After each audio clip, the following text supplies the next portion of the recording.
Ratu Sima merupakan sosok wanita tangguh, pemimpin sebuah negeri yang jaya dan makmur. Wanita ini juga sangat terkenal karena memberlakukan hukum potong tangan bagi pencuri yang ada di kerajaannya. Namun bagaimanapun juga, sosok Ratu Sima ini hingga sekarang masih penuh misteri, terutama terkait keberadaan bekas kerajaannya yang konon katanya pada waktu itu sangat luas dan sangat mewah, sehingga dia bisa mengendalikan wilayah yang ada di sekitarnya dengan sangat maksimal dan sangat tertata. Bagaimana kisah selanjutnya? Silahkan ikuti terus channel ini.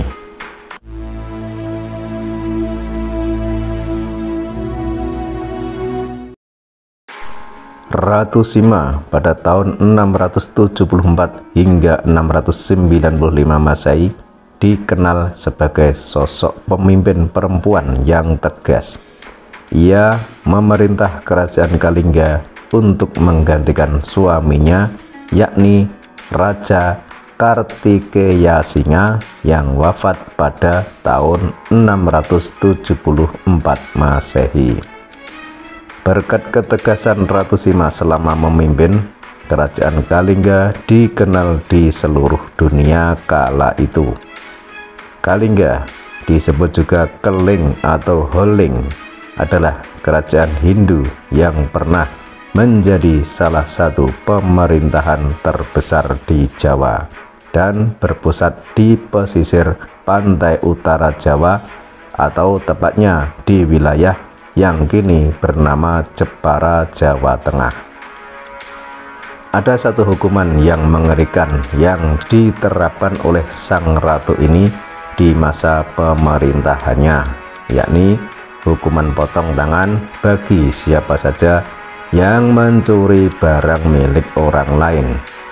Hukum yang dibuat itu berlaku untuk seluruh rakyat termasuk keluarga kerajaan, sebuah bentuk persamaan hak di mata hukum. Ratu Sima mendidik dan mengajari rakyatnya agar selalu berlaku jujur. Berkat didikan dan tegas hukum yang diterapkan, kerajaan Kalingga terkenal saentero negeri karena kejujurannya. Kabar kemajuran rakyat negara Kalingga yang jujur dan taat hukum didengar oleh seorang raja dari seberang lautan. Raja Taceh mengirimkan sebuah tas yang berisi uang. Tas itu diletakkan di perbatasan negara sang ratu. Meski melihat tas itu, orang-orang hanya melewatinya. Tak ada yang berani menyentuhnya. Tas itu tetap di sana hingga 3 tahun lamanya. Hingga pada suatu hari, putra mahkota tanpa sengaja menyentuh tas itu. Ratu Sima pun marah sampai ingin membunuh putranya itu. Namun dia keburu dicegah oleh para menterinya. Kesalahanmu terletak di kakimu, karena itu sudah memadai jika kakimu dipotong, tegas sang ratu. Para menteri kembali menghalanginya. Akhirnya Ratu Sima hanya memotong ibu jari kaki sang pangeran. Dengan sikapnya, dia ingin memberi contoh kepada rakyatnya. Bahkan Raja Taceh dari Cina ikut takut dan tak berani menyerang negara sang ratu itu. Ratu Sima memang sangat dikenal dengan ketegasannya. Nama Sima kerap diidentikan dengan istilah Simo yang berarti singa. Kendati begitu, sang ratu sangat dicintai rakyatnya. Ratu Sima sendiri bukan berasal dari Jawa. Ia lahir pada sekitar tahun 611 Masehi di Sumatera bagian selatan, yakni di dekat daerah yang kini bernama Musi Banyuasin. Ratu Sima putri seorang pemuka agama Hindu Siwa. Dia diboyong ke Jepara setelah menikah dengan pangeran dari kerajaan Kalingga yang bernama Kartikaya Singa. Setelah Kartikaya Singa wafat pada tahun 674 Masehi, Ratu Sima melanjutkan peran suaminya sebagai penguasa di kerajaan Kalingga. Ratu Sima naik tahta karena dua anaknya, yakni Parwati dan Narayana, masih kecil, sehingga mereka belum layak untuk naik tahta sebagai raja. Antara Kalingga dengan kerajaan-kerajaan di negeri Melayu memang terjalin ikatan kekerabatan yang cukup erat. Ibunda Kartikaya Singa atau mertua Ratu Sima adalah seorang putri dari kerajaan Sribuja yang berpusat di Palembang. Kelak, kerajaan ini ditaklukkan oleh Sriwijaya pada tahun 683 Masehi. Setelah diperistri oleh Kartikaya Singa, Ratu Sima sempat tinggal di kawasan yang disebut Adihyang atau disebut Pegunungan Dieng, yang sampai saat ini masih didapati candi-candi bercorak Hindu. Maka sempat terjadi perdebatan terkait lokasi kerajaan Kalingga, meskipun dugaan terkuat tetap ada di daerah Jepara. Berdasar dokumentasi surat menyurat milik Khalifah Bani Umayyah yang disimpan di Museum Granada Spanyol, diketahui jika Khalifah Utsman bin Affan ketika itu sempat mengutus armada lautnya yang dipimpin Muawiyah bin Abi Sufyan untuk melakukan ekspedisi mengenalkan Islam ke daratan Cina, termasuk ke Nusantara. Jadi besar kemungkinan bahwa penyelidikan ke tanah Jawa ini amat rapat persangkutannya dengan usaha beliau mendirikan armada Islam. Lalu armada laut yang dipimpin Muawiyah bin Abu Sufyan ini sempat singgah di pantai utara Jawa yang ketika itu berada di wilayah kerajaan Kalingga. Muawiyah bin Abu Sufyan yang kemudian hari menjadi khalifah Islam, yakni sebagai pendiri Bani Umayyah, ini sebelumnya mendengar kabar ada kerajaan Hindu di seberang lautan yang diperintah oleh seorang raja wanita yang sangat bijaksana. Namun walaupun bercorak Hindu, agama Buddha juga berkembang secara harmonis di tanah Kalingga pada saat dipimpin oleh Ratu Sima. Pamor Ratu Sima dalam memimpin kerajaannya sangat luar biasa, amat dicintai rakyat jelata hingga lingkaran para elit kekuasaan.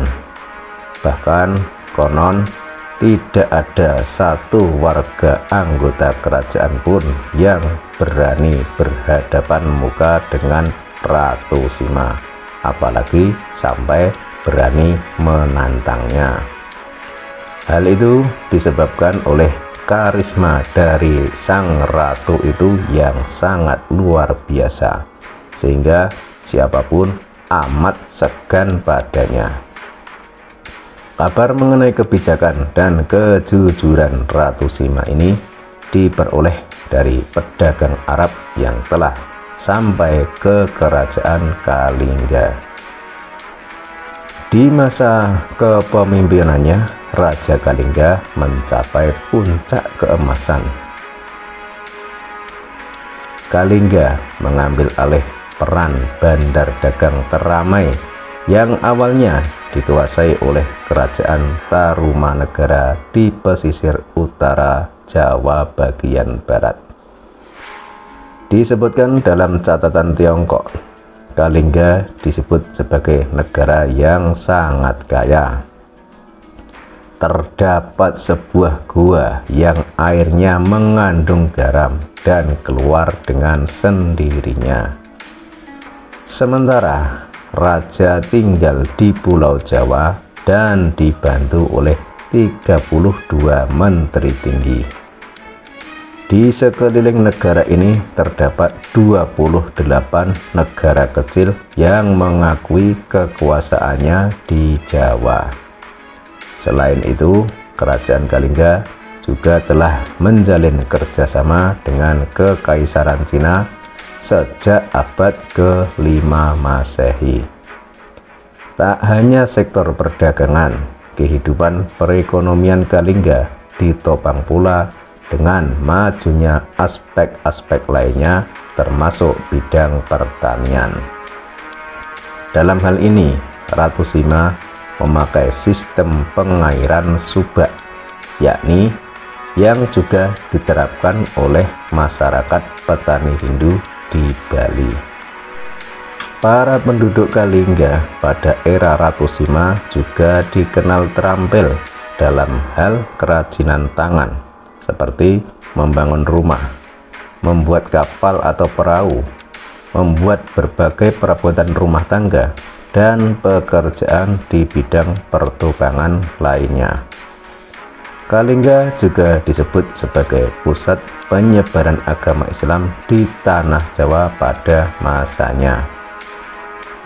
Hal ini tidak lepas dari para pedagang dari Arab yang memang sudah singgah di kerajaan tersebut.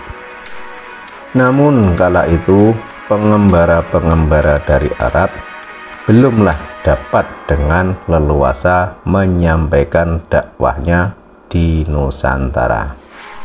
Catatan inilah yang mengubah pandangan orang tentang sejarah masuknya agama Islam ke Nusantara.